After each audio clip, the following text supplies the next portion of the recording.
బంగారు రోజా చెట్టు. పూర్వం ఆర్మేనియాలో ఒక పేద రైతు అతని భార్య ఉండేవారు. వారికి ఒక చిన్న పొలం ఉండేది. వారు చాలా కష్టపడి పనిచేసేవారు. కాని ఆ భూమి కొద్దిగా మాత్రమే ధాన్యాన్నిచ్చేది మరియు వారింట్లో ఆకలి తరచుగా తాండవించేది. ఒకరోజు పొలంలో తవ్వుతుండగా రైతు పారకు ఏదో గట్టిగా తగిలింది.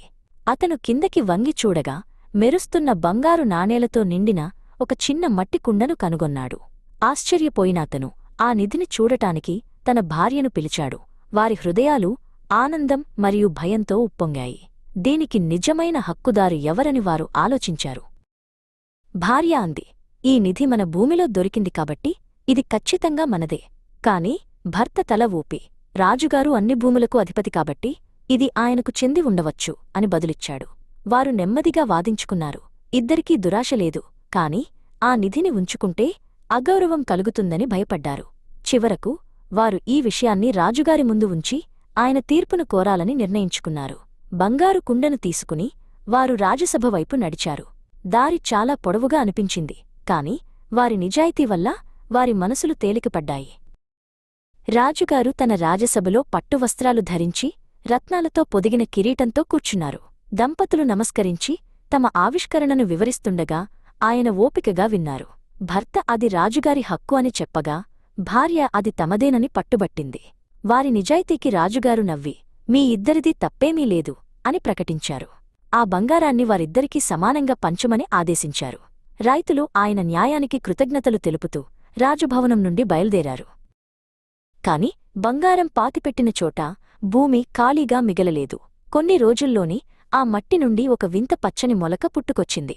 అది వేగంగా మనిషికంటే పొడవుగా పెరిగి త్వరలోనే అద్భుతమైన అందంతో ఒక రోజా పొదగా వికసించింది. దాని పువ్వులు సాధారణమైనవి కావు. అవి సూర్యుని కింద కరిగిన బంగారంలా ప్రకాశించాయి.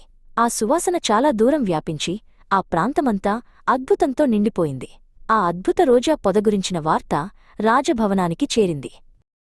రాజుగారి చిన్న కుమారుడు యువరాజు ఆ అద్భుతాన్ని చూడటానికి తన కాపలాదారులతో కలిసి గుర్రంపై వచ్చాడు. నిప్పులా మెరుస్తున్న గులాబీలను చూసి అతని కళ్ళు పెద్దవయ్యాయి. అతను తనలో తాను ఇంతటి అద్భుతం రాజవంశానికి చెందాలి అని అనుకున్నాడు. అడగకుండానే అతను ఒక బంగారు పువ్వును కోయడానికి చేచాపాడు. కాని అతని వేళ్లు రేకులను తాకగానే పొద మొత్తం కంపించింది. ఒక్క క్షణంలో అది గాలిలో కలిసిపోయి అక్కడ కేవలం ఖాళీనేల మాత్రమే మిగిలింది. యువరాజు కోపంతో కాలు నేలకు కొట్టాడు. "నా కళ్లముందే మాయం కావడానికి దానికి ఎంత ధైర్యం" అని అరిచాడు. పొద తిరిగి వస్తుందనే ఆశతో ఆ పొలాన్ని దున్ని నాశనం చేయమని ఆదేశించాడు. కాని అక్కడ ఏమీ మొలకెత్తలేదు మరియు భూమి బీడుగానే మిగిలిపోయింది.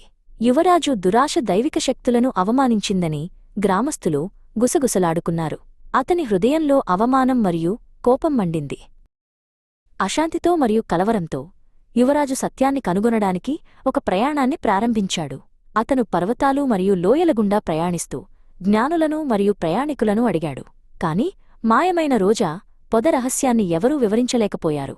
చివరకు అడవిలోపల ఏకాంతంగా నివసించే ఒక మరుగుజ్జు ఋషి గురించి విన్నాడు.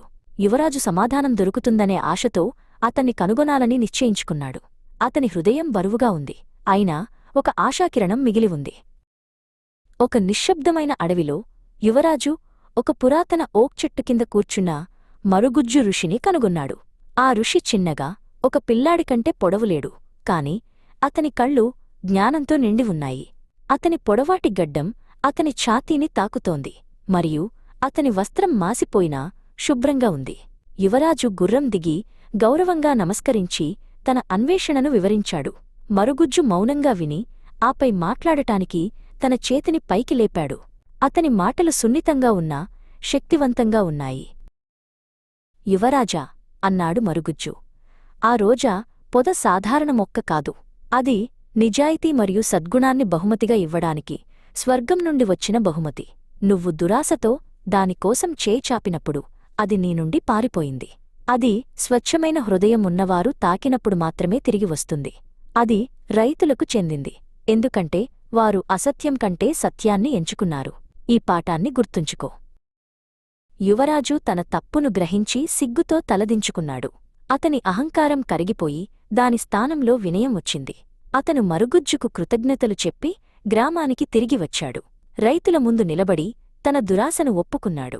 వారి క్షమాపణను వేడుకుని తనది కానిదానిని మరెప్పుడూ ఆశించనని ప్రమాణం చేశాడు. అతని నిజాయితీకి గ్రామస్థుల కళ్ళు చెమ్మగిల్లాయి.